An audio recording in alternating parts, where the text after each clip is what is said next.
네, 안녕하세요. 노을곰입니다. 네, 오늘 화요일 방송 시작하도록 하겠습니다. 네, 오늘 좀 조정이 많이 있었습니다. 여러분들 좀 멘탈 관리 잘 하셨는지 모르겠어요. 네, 근데 어쨌든 간 크게 하락하지 않았다라고 보고요. 전체적인 차트의 그림으로 봤을 때 계속해서 뭐 상승을 할 것이다라는 그런 좀 의견은 네, 그대로 좀 유지를 좀 하고 있고요. 뭐 이만큼 올라서 이만큼의 하락은 좀 귀여운 수준이죠. 여러분들 마음 좀 단단히 드시고요.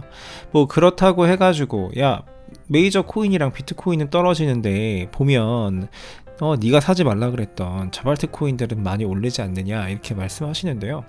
그게 비정상인 겁니다. 그게 비정상인 거예요. 이거 보세요. 자, 보이시죠 여러분들? 전부 다 시뻘겋습니다. 전부 다 시뻘개요. 파란색 보이시나요? 이거 여기 점 같은 거 이렇게 있는 거, 네, 점 같은 거 이런 거 사셔가지고 한 50% 40% 여러분 드실 수 있어요? 현실적으로 불가능하거든요. 그리고 나중에 가면 실질적으로 이렇게 시가총액이 높고 좀 미래성 있는 이런 코인들이 더 많은 상승률을 가져다 줄 겁니다. 진짜 뭐 시바이누처럼 진짜 그렇게 운이 좋아가지고 진짜 뭐 몇천 배, 몇백 배 이렇게 먹는 거 그런 거 빼고 나면은 어쨌든 간에 시총 높고 그리고 우리가 투자하는 메이저 코인들이 더 안정적이다라는 걸 아실 수 있을 겁니다. 그래서 오늘도 이 빗썸에서 코인 매수를 좀 진행을 할게요. 리플이 지금 상승률이 제일 낮기 때문에 리플하고 비트하고 좀 나눠서 15,000원씩 한번 사볼게요. 일단은 비트코인을 15,000원어치를 사고요. 그 다음에 리플을 또 15,000원 사겠습니다. 오늘 3만원 구매 진행을 했고요. 자산현황 보면은 총 매수 금액 드디어 300만원을 넘어섰네요. 네, 300만원 넘어섰고 수익률은 39%, 총 평가 손익은 118만원 되겠습니다. 얼마 전까지만 해도 한 150만원 정도 됐었는데 네, 이번 조정을 맞으면서 좀 이렇게 하락을 한 것 같습니다. 뭐 크게 신경 쓰지 않고요. 어차피 가지고 있으면은 조만간 또 올라갈 거기 때문에 좀 그렇게 편안하게 기다리도록 하겠습니다. 자, 그래서 오늘도 뉴스 바로 들어갈 거고요. 여러분들 구독과 좋아요 부탁드립니다. 네, 첫 번째 뉴스는 리플 소식을 좀 가져와 봤습니다. 두 번째 뉴스도 리플이에요. 네, 첫 번째 뉴스 리플 벌써 소식 전달해 드리도록 하겠습니다. 자, 리플 기반 뱅킹 앱 줌 나오고요. 자, 네덜란드 중앙은행에 성공적으로 등록 신고를 마쳤다라고 하는 거예요.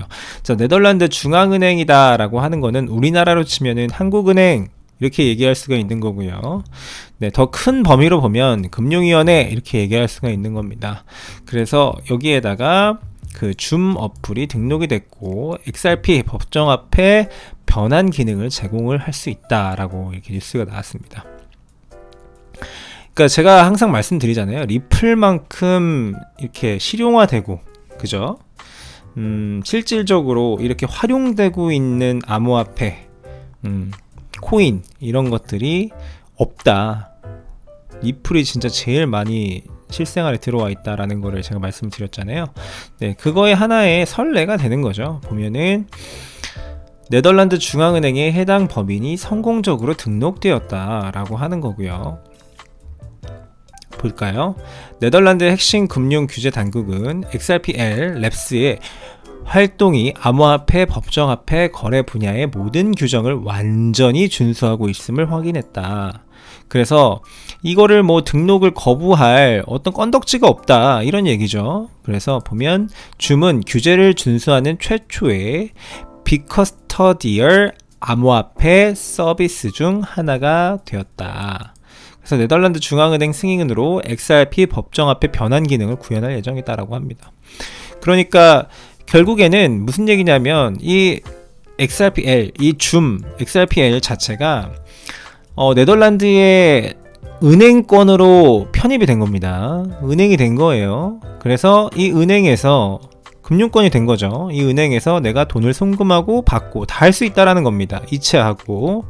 그게 어떤 걸로 이루어지는 거예요? 줌으로 이루어진다. 줌. 그쵸? 그럼 줌에서 우리가 법정화폐로 리플도 살 수 있다라고 하는 겁니다.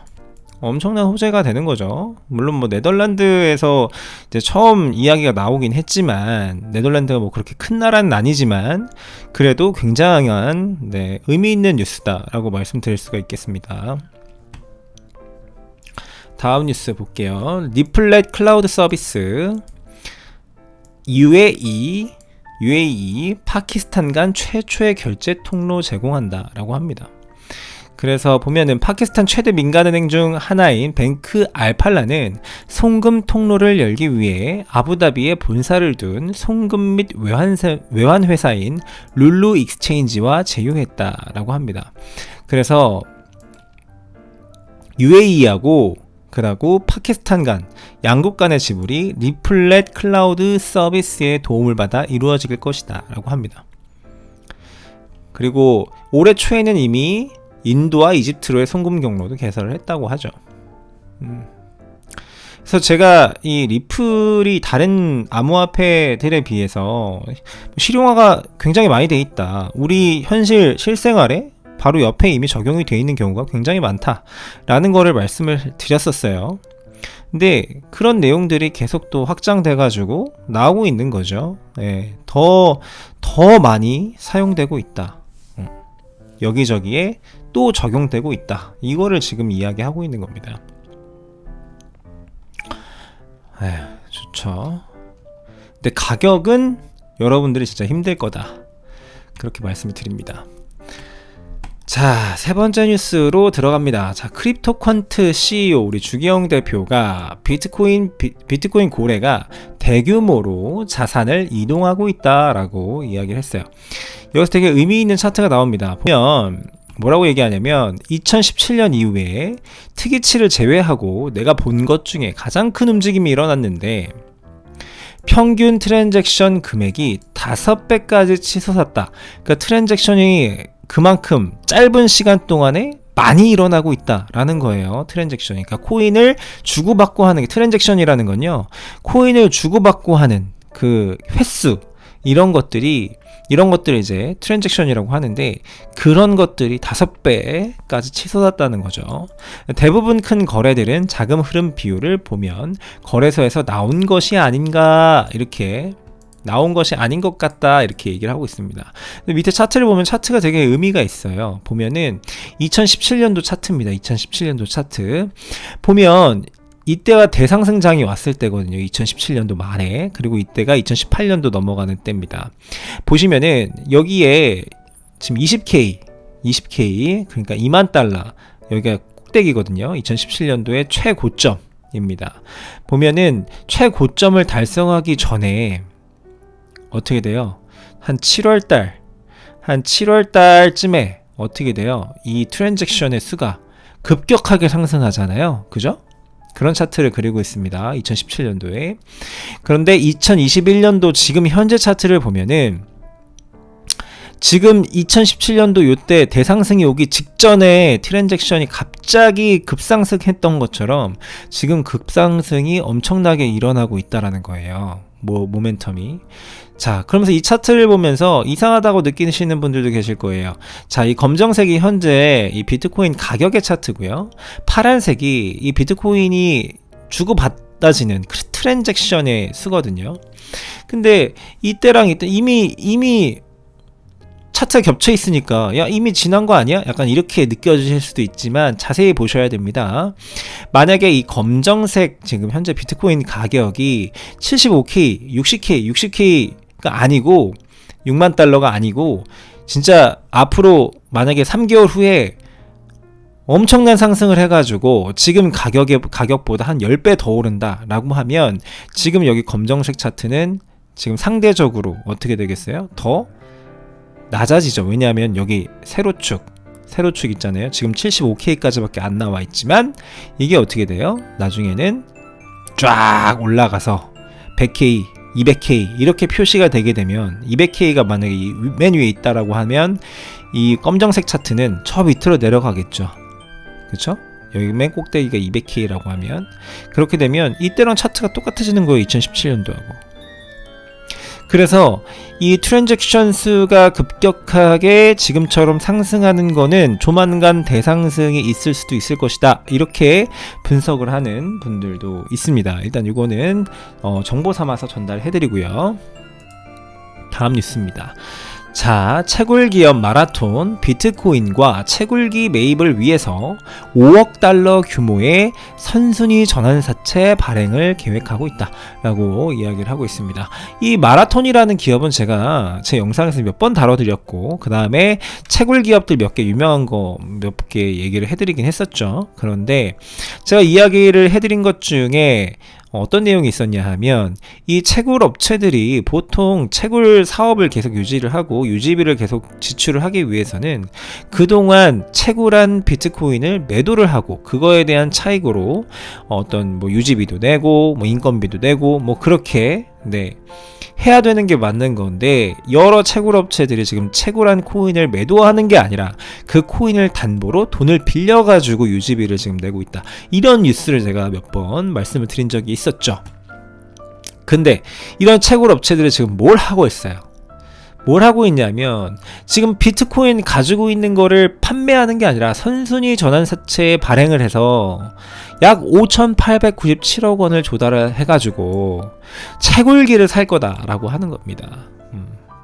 채굴기를 왜 살까요? 자, 앞으로 잘 생각을 해보세요. 오늘 좀 하락했다고 약간 좀 마음에 좀 겁이 나시잖아요. 약간 좀 힘들잖아.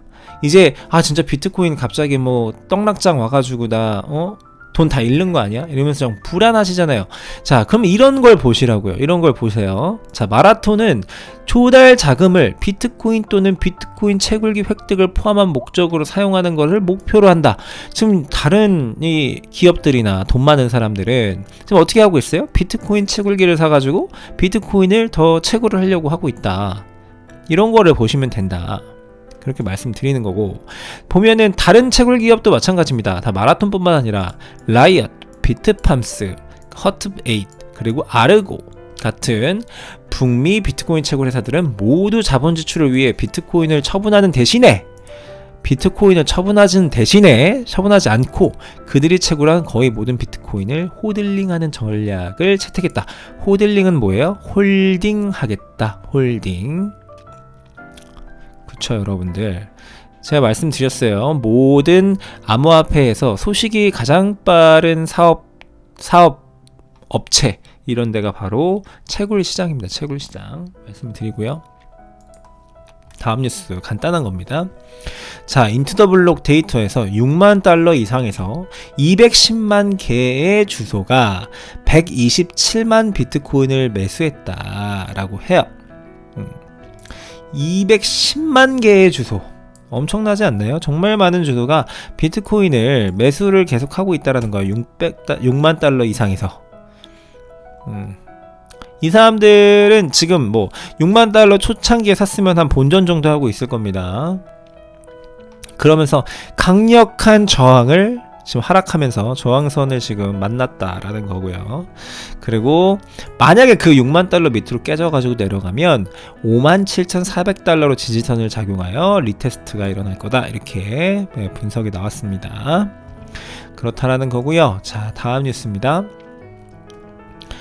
자, 보면은 여기서 분석은요, 2013년도와 유사한 패턴이다라고 이야기하는 거예요. 비트코인의 가격 흐름과 차트들이 보면은 비트코인의 공급량이 2013년 이래 볼 수 없었던 움직임을 하고 있다. 2013년의 움직임을 지금 내보이고 있다라는 거예요. 공급량, 여기서 말하는 공급량 보면은, 자, 올드 코인, 그러니까 오래된 코인, 그러니까 사람들이 우리처럼 레저에다가 내가 비트코인을 사가지고 레저에다가 넣어놓은 다음에 한 5년, 막 4년, 짧은 3년 그렇게 그냥 가만히 냅둔 거예요. 오래된 코인은 장기 보유돼 오랫동안 거래되지 않은 비트코인의 총칭인데, 제가 말씀드린 것처럼 2014년 이래의 강세에서는 이 올드 코인이 이익 확정 행동에 의해서 서서히 감소하고, 이게 어렵게 이해하실 필요가 없어요. 이익 확정 행동, 이거는 매도라는 얘기입니다. 매도. 이익 확정 행동, 매도예요, 매도.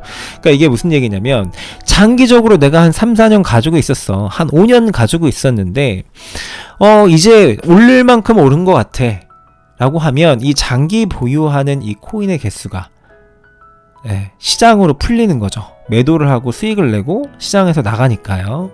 그러면서 그런 현상이 나타난다라는 거예요. 강세, 불마켓에서는요. 2014년 이래의 강세, 불마켓에서는 그런 액션이 나타난다라는 겁니다. 그리고 다시 약세장을 거쳐서, 왜냐하면 사람들이 많이 이익을 내고 매도하고 나갔으니까 약세장이 됐겠죠. 약세장을 거쳐서 장기 보유율은 서서히 회복하면서 가격은 다시 올라가는 그런 증세가 항상 있었다는 거예요. 그런데 지금은 어떻대요? 지금은 이 장기 보유자들은 어떤 움직임을 하고 있느냐? 어떤 움직임이에요? 장기 보유 비트코인 공급이 증가 추세에 있다. 그러니까 계속해서 코인을 사 모으고 매도해가지고 그 장기로 보유하는 코인 개수가 줄어드는 것이 아니라 이 장기 보유하는 비트코인의 개수가 계속 올라가고 있다라는 겁니다. 그러니까 아직 불장이 왔다 안 왔다. 아직 대상승장이 왔다 안 왔다? 안 왔다라고 여기서는 이야기를 하고 있는 거예요. 불장이 아직 안 왔다. 불장이 오게 돼서 만약에 이익 실현을 하기 위하면 사람들은 벌써 매도를 하면서 이 장기 보유하는 홀딩된 이 비트코인의 개수는 원래 내려가야 되는 게 정상인데 지금 아직 계속 증가만 하고 있는 걸로 봐서는 아직 진짜 찐 불장은 안 왔다라고 분석을 하는 겁니다. 네. 그래서 뭐라고 해요? 마지막에 2013년에는 현재와 같은 현상이 발생을 했대요. 똑같이. 그래서 극단적 상승으로 연결되었다라고 합니다. 2013년에. 그래서 이번에도 똑같이 움직일 가능성이 높다라는 겁니다. 말씀드렸습니다. 여러분들 낙담하시고 있을 때가 아니에요. 코인 가격이 싸지면 나는 더 싸게 살 수 있는 기회를 얻었다라고 생각하시면 되는 겁니다. 말씀을 드리고 자 다음 뉴스 한번 볼게요. 자 하나만 보여드릴 거예요. 센티멘트 비트코인 하락 후 저가 매수 수요 진입했다라고 하면서 비트코인이 24시간 동안 7%를 하락했는데 어떤 사람들이에요? 저가 매수를 노리던 트레이더들은 만족시키면서 계속 매수하고 있다라는 겁니다. 뉴스 전해드릴고요. 자 오늘 뉴스는 다 말씀을 드렸고요. 네, 그 다음에 장세 잠깐 말씀드리면은 오늘 공포 탐욕 지수는요 71포인트로 아직 탐욕 상태 되겠습니다. 그리고 아까 전에 보여드렸던 화면 보여드리면 오늘 비트코인 시세는 6200달러에 거래가 되고 있고 도미넌스는 44.3%로 기록이 되고 있습니다. 많이 하락해서 좀 많이 힘드실 겁니다. 좀 지치시겠지만 조금만 더 힘내시고 파이팅 하시길 바라겠고요. 자 오늘 비트코인 김치 프리미엄은 4%입니다. 아까 낮에 잠깐 봤을 때는 5%를 넘어 보이는 걸로 보였는데 지금 조금 내려간 상태고요. 그리고 오늘 비트코인 선물 시장은 롱 포지션 78, 숏은 21 이렇게 나와 있습니다. 네, 그래서 오늘도 영상 다 전달을 해 드렸고요. 도움이 많이 되셨으면 좋겠습니다, 여러분들.